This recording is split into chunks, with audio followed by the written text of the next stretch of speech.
უფასო სამედიცინო გამოკვლევებით მანიში მთელი დღის განმავლობაში მეტყველების დარღვევების მქონე ბავშვებსა და მოზარდებს სამედიცინო გასინჯვის მეტყველების განვითარებისა და კორექციის ცენტრის ლოგომედის ექიმები უტარებდნენ.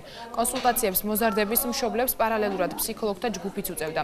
სამედიცინო აქცია ქვემო ქართლის ყველა მუნიციპალიტეტში ჩატარდება, რომლის მიზანიც პრობლემების გამოვლენა და მათი დროული დიაგნოსტირება.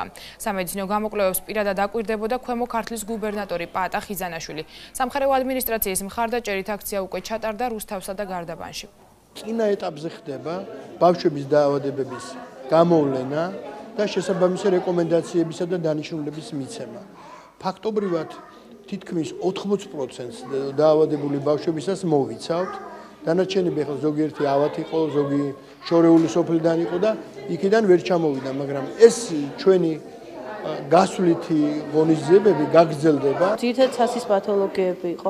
იყო რამდენიმე ლოგონევროზის შემთხვევა და 2 საეჭვო შემთხვევა აუტიზმისა და მშობლებსაც მიეცათ ეს შესაბამისი რეკომენდაციები, რადგან ეს ეჭვი გადამოწმდეს და საფუძვლიანი დასკვნები დაიდოს. პირველად მოვიყვანე ბავშვი, პრობლემა ჰქონდა ლაპარაკთან დაკავშირებით და რა ვიცი, ალბათ იმედია ყველაფერი კარგად იქნება.